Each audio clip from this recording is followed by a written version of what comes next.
Welcome back, everyone, to the Verizon post-game interview, as I am joined here by Masu. Masu, my commiserations for the end of the run of FlyQuest this tournament. Let us start maybe by the match today, that all-important match versus CFO. Where do you think it ultimately went wrong? I feel like in game one, they messed up their swap pretty badly, and we got a decent early advantage. And I feel like we just didn't execute well in the team fights. We had, our team fighting was just not very good. And I feel like the Azir got too far ahead, and then it was pretty hard to beat them. And then game two, I think their early plan was just better than us, and they anticipated what we were going to do better. Because they picked Draven, so we can't swap anymore, because if I swap and go top into him, I will lose pretty hard. So we thought we could fake that we're swapping, but I guess they realized that we weren't actually going to swap. And then they walked into our jungle. Nami lost all her sums and HP, so it was pretty hard for us to lane. And then they also split the map, so it was a pretty hard game. Yeah, both of the games seemed pretty rough. You did have a quote about kind of the mental of the team overall, and that's what we got from the Inspired interview as well. Do you think the recovery after your previous match maybe didn't go the way it should have in terms of how you mentally recovered, how you recovered from a confidence perspective? Because I don't feel like I saw the FlyQuest that we know and love here today in this match. I feel like for sure we didn't recover our mental fully, just in general as a team, as individuals. I feel like there was just a sense of kind of losing a bit of our confidence.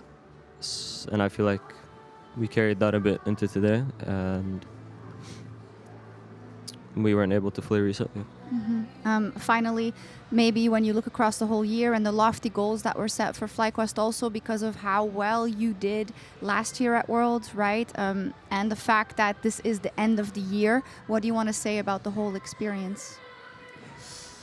I mean, this entire year has been very fun to play. We made pretty much every tournament, and we played for like 11 months straight. So it was a very, very long season. It was really fun. It was really hard at times, but that's part of the competition, and that's what makes it so enjoyable. And as for our expectations, I feel like sadly we were never able to actually reach them or play up to them. And that's just something we're going to have to carry on with. Yeah, it's just that's the end of the road for you here at Worlds. Thank you so much for being so candid and taking the time. I really appreciate it. And good luck in the future. Thank you. Back over to you. PAPASMITHY, thank you so much for joining me during this series. Actually, I want to talk about the preparation you had coming into today with the few little time that you had. What did you guys focus on specifically? Yeah, obviously at Worlds, when you're this deep into the season, you're not going to be picking up a whole load of new champs. You're not going to be able to reinvent yourselves. I think a lot of people saw that the loss to G2 took a lot out on FlyQuest emotionally. So I think a reset there was important. Now that the Best of the West side story has kind of like been shelved for now, it's very much about focusing on our opponent today, and obviously we didn't know until the last minute, but CFO is a team that we've been kind of like eyeing for a long time. They've obviously been going to internationals and performing just like we have for the better part of the year, so this is definitely an exciting game for us, and so I think our heads are on right today, and now it's about performing. As you said, from being the best of the West to a bit more struggling situation as you're in right now, how did you readjust your players' expectations?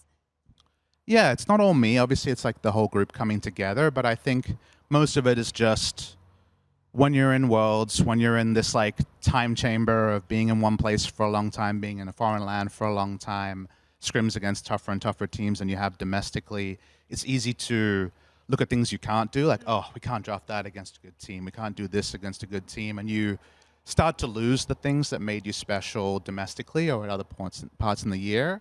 And I think it's always good to take a step back to reassess those things and to remember what the good times look like. And I think we've been able to do that very, very well.